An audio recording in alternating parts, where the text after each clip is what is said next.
வணக்கம் and welcome to box office. ஒவ்வொரு வீக்கும் release ஆகக்கூடிய படங்களுடைய குயிக் ரிவ்யூ தான் நம்மளுடைய பாக்ஸ் ஆஃபீஸில் பார்த்துட்டு இருக்கிறோம். அந்த வகையில் இந்த வீக் ரிலீஸ் ஆகிருக்கூடிய படங்களுடைய குயிக் ரிவ்யூ பார்க்கலாம் வாங்க.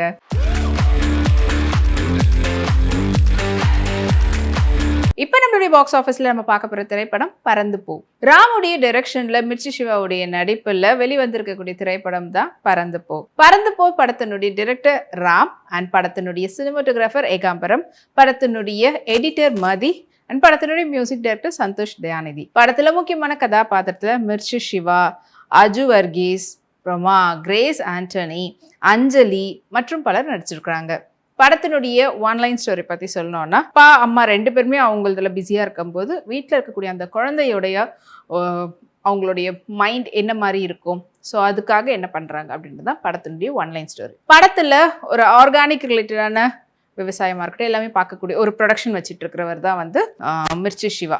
அண்ட் அவங்களுடைய ஒய்ஃப் அவங்க ஒர்க் அப்படின்னு சொல்லிட்டு அதில் போயிட்டுருப்பாங்க. இவங்களுடைய மகனுக்கு எய்தர் வீட்டில் அப்படி இல்லைன்னா ஸ்கூலுக்கு. ஸோ இதே ஒரு ரிட்டர்னாக போயிட்டு இருந்திருக்குது. ஒரு ரொம்ப நம்மளை வந்து ஏதோ அடைச்சி வச்சிருக்கிற மாதிரியான ஒரு ஃபீலில் இருக்கக்கூடிய பையன். அண்ட் அதுக்கப்புறமா அந்த பையனோட மிங்கிள் ஆகிறதுக்காக என்னெல்லாம் பண்ணாங்க அண்ட் ஒரு ட்ரிப் மாதிரி ட்ராவல் பண்ணலாம் அப்படின்னு போய் அது என்னெல்லாம் அவங்களுக்கு வந்து கொடுத்துச்சு.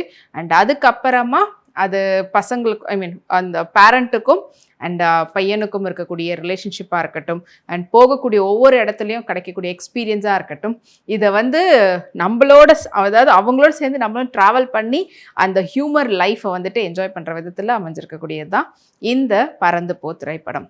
அண்ட் இந்த படத்தினுடைய கிளைமேக்ஸ் அப்படின்னு சொல்கிறத விட இது வந்து ஒரு லேர்னிங் ப்ராசஸ் மாதிரியே கொடுத்துருப்பாங்க.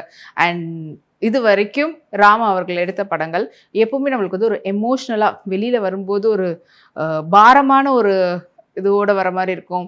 ஏதாவது ஒரு விதத்தில் நம்ம வந்து ரொம்ப எமோட் ஆகி தான் வெளியில் வர மாதிரி இருக்கும். பட் இந்த படத்தில் முடிச்சுட்டு வெளியில் வரும்போது ரொம்ப லைட் ஹார்ட்டடாக வர மாதிரி இருக்குது.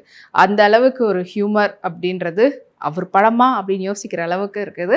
But never expected from Ram. இருந்தாலும் இது வந்து ஒரு டைரக்டர் இப்படி தான் அப்படின்ற அந்த ஜேர்னர் அப்படி இருக்கும்போது அதுலேருந்து ஒரு மாறுபட்டு கொடுக்கும்போது சம்டைம்ஸ் நம்மளால் அக்செப்ட் பண்ணிக்க முடியாது. பட் இது வந்து வெரி மச் நம்மளால் அக்செப்ட் பண்ணி அந்த ஃப்ளோவில் அதை வந்து ரொம்ப அழகாக நம்மளால் நம்ம எல்லாருக்கும் கனெக்ட் ஆகிற விதத்துலையும் அந்த ரொம்ப அழகாக ப்ரெசென்ட் பண்ணியிருக்காரு டைரக்டர் ராம். அண்ட் இந்த படத்துக்கு மியூசிக் டைரக்டர் சந்தோஷ் தயாநிதி.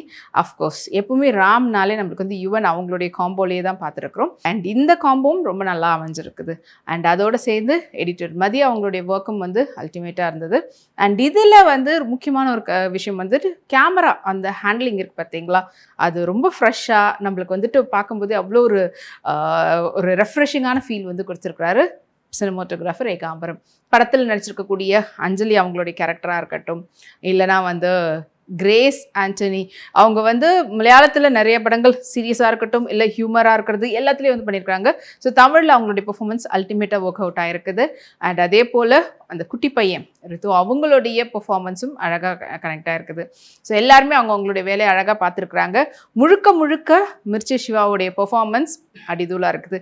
ராமுடைய காம்பினேஷனில் எப்படி இருக்கும் மிர்ச்சி சிவான்னு பார்க்கும்போது மிர்ச்சி சிவாவுடைய காம்பினேஷனில் ராம் வந்திருக்கிறாரு அப்படின்ற மாதிரி ஃபீல் பண்ண வச்சுருக்கிறாரு.